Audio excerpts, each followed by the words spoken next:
네, 세계 증시 소식을 빠르게 새벽 배송해드리는 글로벌 증시 시간입니다.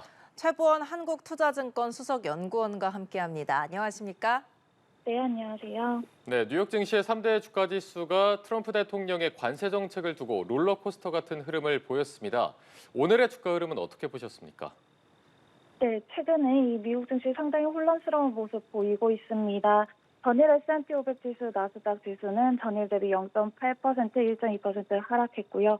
단기 반등이 컸던 기업 중심으로 차익 실현 매물 출회가 되면서 일제히 부진한 모습 보여졌습니다.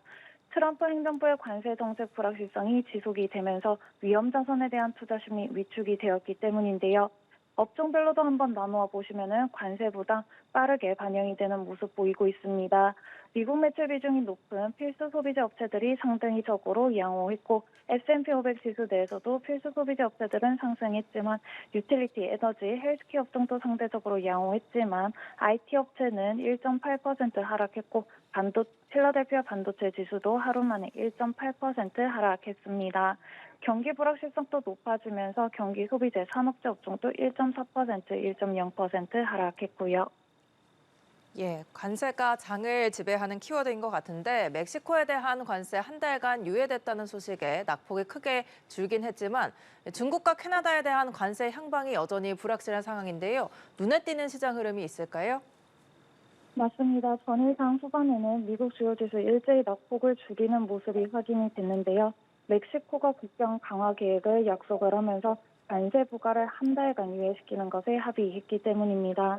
멕시코 클라우디아 셰인바움 대통령 같은 경우는 관세 조치가 한 달간 유예가 되면서 미국으로의 펜타닐 밀매 차단을 위해서 1만 명의 국가 방위대원을 국경에 투입을 하기로 결정을 했습니다. 이런 식으로 관세 정책과 국가 간 갈등에 대한 경계는 지수뿐만이 아니라 기업에도 반영이 되고 있는데요. 상대적으로 중국과 글로벌 공급망 영향이 크게 반영이 되는 애플과 엔비디아가 하루 만에 3.4%, 2.8% 하락했고요. 마이크로소프트는 상대적으로 양호하긴 했지만 1.0% 하락했습니다. 테슬라는 단기 반등이 컸던 만큼 차익 실현 매물도 출에 조금 더 크게 나타나는 모습 보여줬는데요. 전일 대비 또 하루 만에 5% 빠지는 모습이 보여졌습니다. 근데 어제 지표 한번 살펴보시면요. 일본, 독일, 유로존, 영국에서 제조업 PMI 발표가 됐는데 일본을 제외를 하고는 예상보다 양호한 제조업 지표 발표가 됐지만은 여전히 50선은 하회하는 모습 보였습니다.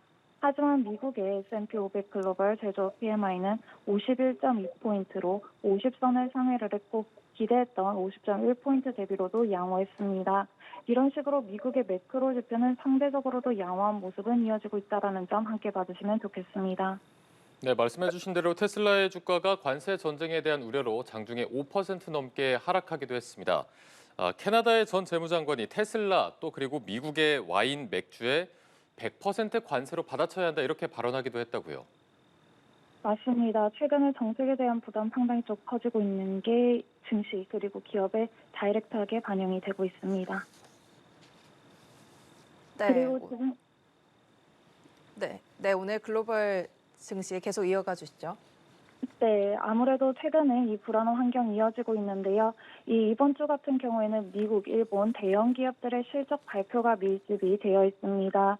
이 가운데 이 국채 금리와 환율 영향에 크게 영향을 미치는 고용 지표도 연이어서 공개될 예정이고요. 이 정책에 더해서 실적 발표에 따른 등락 반복될 수밖에 없습니다. 오늘도 한번 살펴보시면 팔란티어 실적 발표 이후에 지금 시간의 주가 17% 넘게 상승하는 모습이 보여지고 있고요. 트럼프 행정부가 본격적인 관세 정책을 구체화를 하기 시작을 한 만큼 전일 멕시코처럼 타 국가에서의 대응 정책에도 관심이 높아질 걸로 보여집니다. 미국 주요 지수 같은 경우는 이 가파른 상승세가 지속이 되기보다는 정책 불확실성에 따른 일시적 조정 이후의 반등 계속해서 반복이 될 수밖에 없는 환경이고요. 일시적 조정 시 공격적으로 비중을 확대를 하기보다는 정책 부담 제한적인 업체들 중심의 선별적인 대응 필요하다라고 보고 있습니다.